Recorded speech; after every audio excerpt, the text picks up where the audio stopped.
Guys,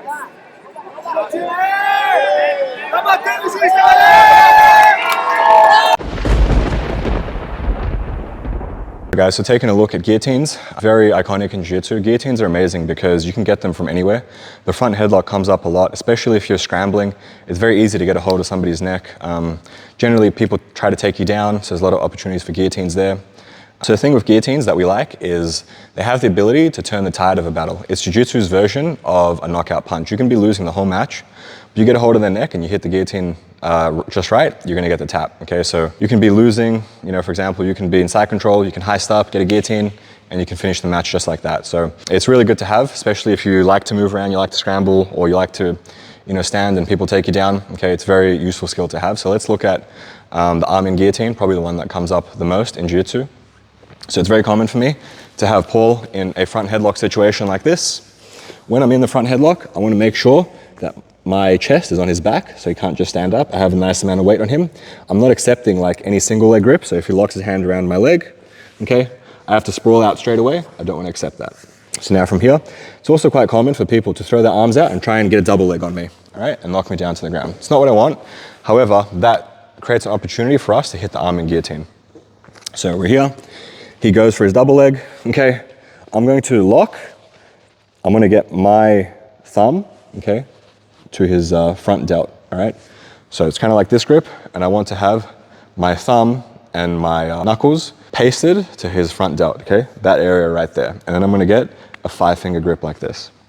So I'm here, I have my 5-finger grip, okay? And because he's going for a double leg, I can get my knee underneath like this. So I can take this step, and now my right leg is going to shoot into his hip, and my left leg is going to come over the top. So just like this.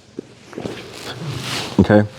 Now, the details to finish the Arm-In Guillotine from here, there's 3 main details. One, with our grip, we want to turn our wristwatch towards us, like we're looking at a watch, okay? Second, we want to crunch in, all right? Crunch in and keep our head over his head. And third, we want to lift our hips off the ground. So when you do all 3 of those at once, it creates a tremendous strangle, okay? And one of the other things that you have to consider with guillotines is that, you can probably hear in my voice, but as my head starts to come low like this, it actually puts on the choke a little bit. So crunching in is actually also pushing his head in like that, and that's assisting with our choke. So when we combine all of those things at once, all right, we have our nice 5-finger grip, we look at our wristwatch, we crunch in, and we lift our hips off the ground, we get an amazing choke. Now it's also very common for Paul to tripod here to alleviate the choke. If he does tripod, we just take our leg out, lock a closed guard, lift our hips off the ground, and do the same thing, and it is even tighter. So one more time. We have Paul here in front headlock. He goes for his double leg. My right hand comes under his neck, my left over his arm, and I connect them just in front of his shoulder. Now from here, my left leg steps deep, my right leg shoots through into his hip, and I step as high as I can over his back. Now from here, I look at my wristwatch, crunch in, and lift my hips off the ground, and I get an amazing tap. If he tripods, I simply take my leg out, lock my legs, lift my hips even higher, and do the same things. So that's how you perform the Arm-In Guillotine. One of our favorites, very simple, very effective. If you know this, you're definitely gonna get a lot of submissions, okay? It's one of the ways I think that, along with leg locks, that I would say like white belts can get black belts.